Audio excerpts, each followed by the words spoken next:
देखो, हम लोगों ने कल इसके बारे में थ्योरेटिकल स्टडी किया था। ये एक एनाटॉमिकल प्रॉपर स्ट्रक्चर नहीं है, एक केवल फंक्शनल स्ट्रक्चर बनाए हैं समझने के लिए, ठीक है, ताकि हमको इसके फंक्शंस और पार्ट्स कौन कौन से कहाँ पर हैं वो थोड़ा सा समझ में आ जाए। तो हम लोगों ने पढ़ा था कि जो हमारा पूरा ब्रेन है वो 3 पार्ट में डिवाइडेड था, फोर ब्रेन, मिड ब्रेन और हाइंड ब्रेन। यहाँ पे फोर ब्रेन, मिड ब्रेन और हाइंड ब्रेन हमने नहीं लिखा है, बट उसके पार्ट जरूर लिखे हैं। तो ये पूरा एरिया जो यहाँ तक आपका आ रहा है, यानी इस जगह पर आ रहा है, this including the fore brain और फॉर ब्रेन, है ना। इधर सनी, इधर ध्यान दीजिए, बाद में बना लीजिएगा डायग्राम।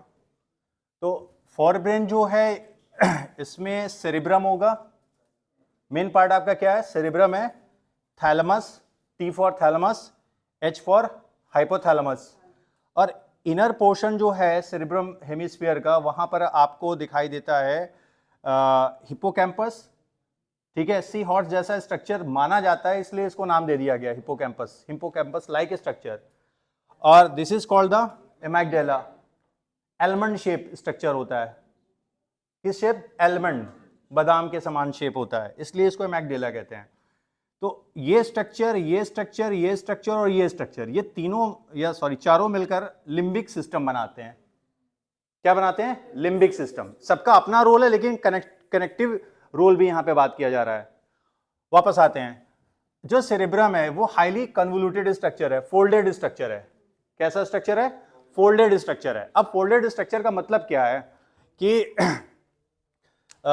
ये इस तरह की फोल्डिंग है, इस तरह से फोल्डिंग है, क्लियर है।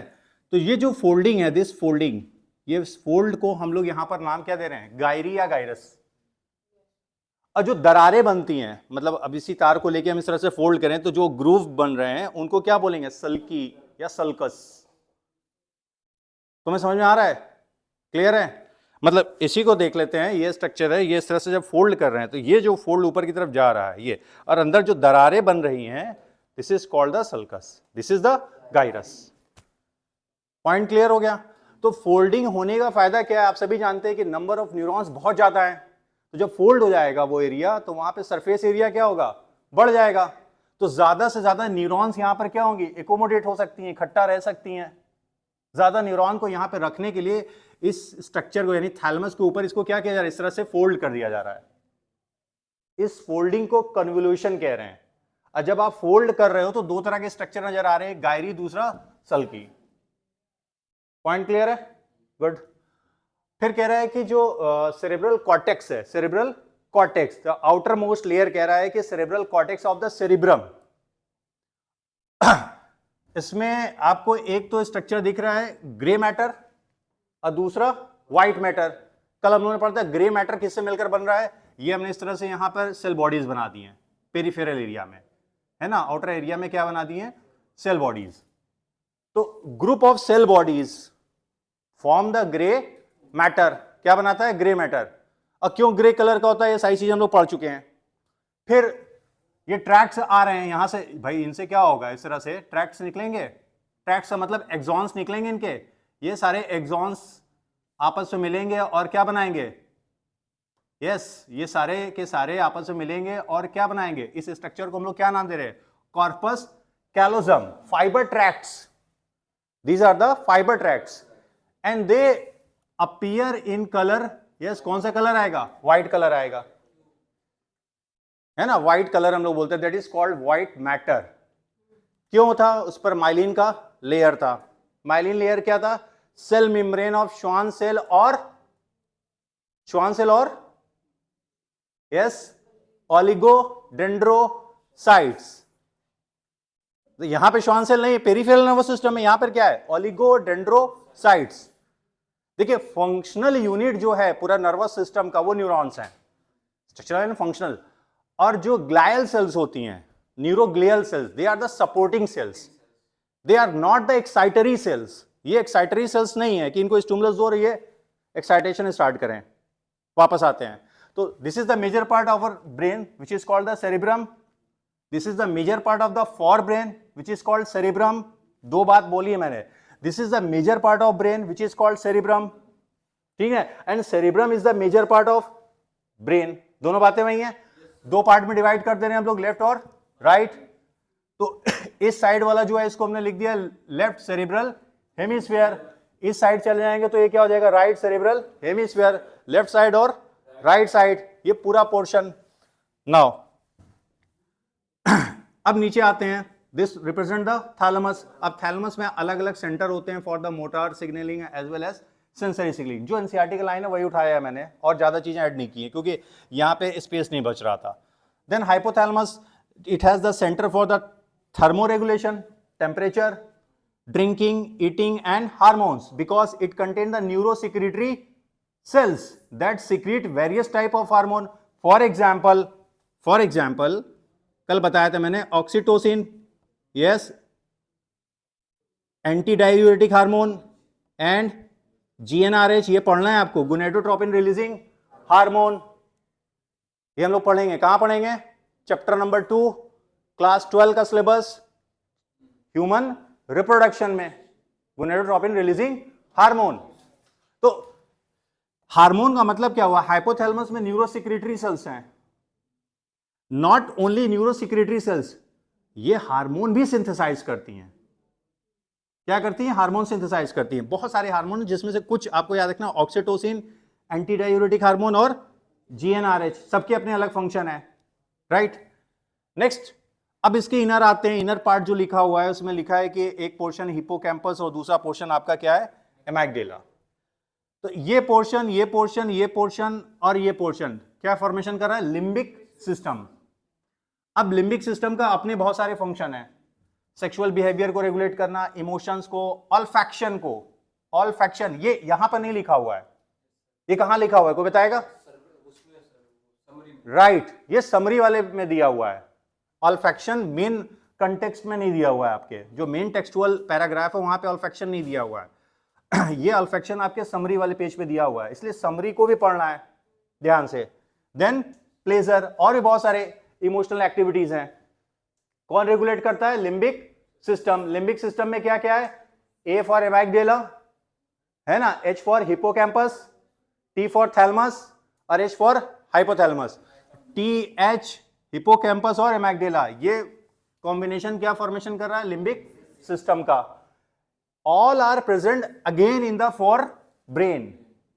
कहां प्रेजेंट है? फोर ब्रेन में।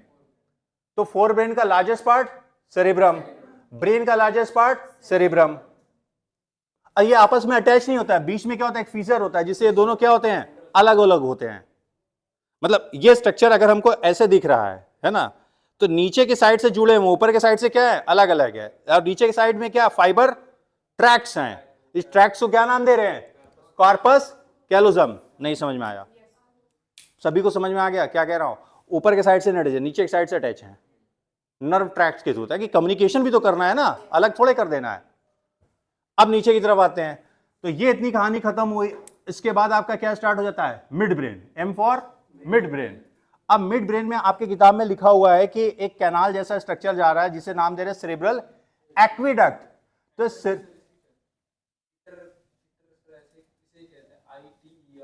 आई डोंट नो, अभी नहीं पता ठीक है। सेरेब्रल एक्विडक्ट, उस पर बात करेंगे। सेरेब्रल एक्विडक्ट, इसका काम क्या है? This is a channel for cerebral spinal fluid के फ्लो करने के लिए। जो थर्ड और फोर्थ वेंट्रिकल्स आपके ब्रेन में होता है, 4 वेंट्रिकल्स होते हैं। Ventricles are the cavity, ventricles are the cavity. उन वेंट्रिकल्स में सेरेब्रल स्पाइनल फ्लूइड के फ्लो के लिए कौन कौन सा वेंट्रिकल है? थर्ड और फोर्थ। वो एक अलग स्ट्रक्चर बनाना पड़ेगा, बट इतना बस याद रखो। नाउ अब 4 स्वेलिंग दिखती है, ये लिखा हुआ है आपकी किताब में।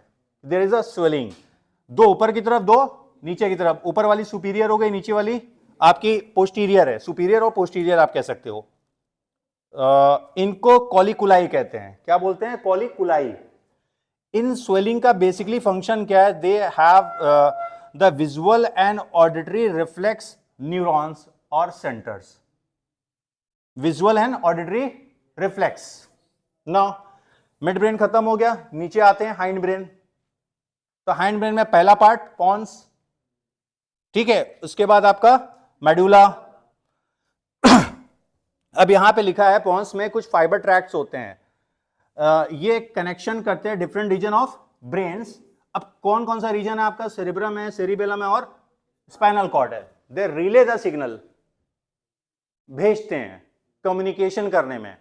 कहां पर है गरिमा?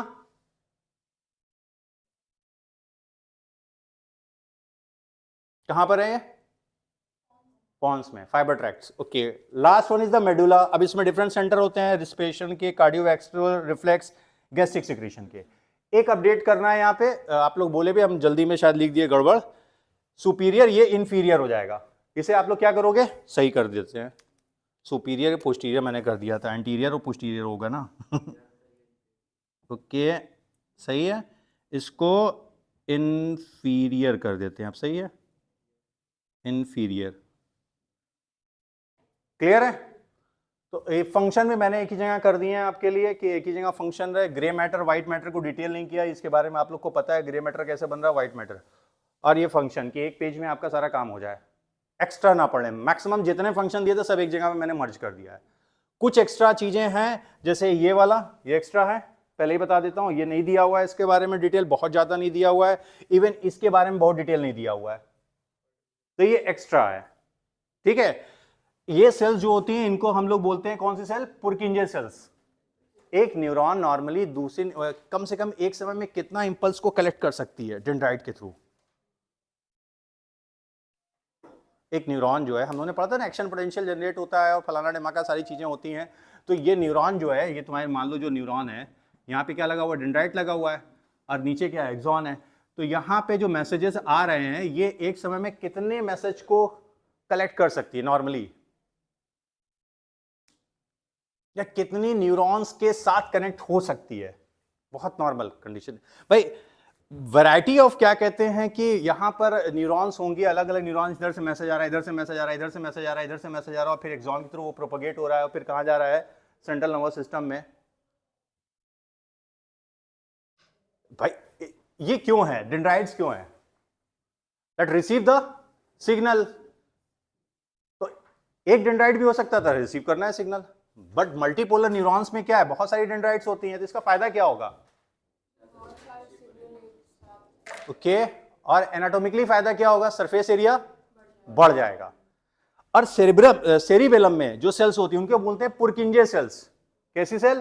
पुर्किंजे सेल्स। पुर्किंजे सेल्स की कहानी थोड़ी सी अलग है, मैं बना देता हूं थोड़ा सा। ये इस तरह से इनका होता है, ये बस ओवर कर रहा हूं, ये डेंड्राइट्स की कहानी इनकी है। इस तरह से डेंड्राइट्स निकली होती है। कहां पर? Purkinje. This is the Purkinje cells. These are the neuron, again neuron, but they have large number of dendrites and they are present in the cerebellum. आप डायग्राम देखिए, एकदम पत्ती जैसी रचना दिखेगी उसमें। हाँ, किसी ने जवाब नहीं दिया, कहीं पे सर्च करो, मैं ये समझना चाहता हूं।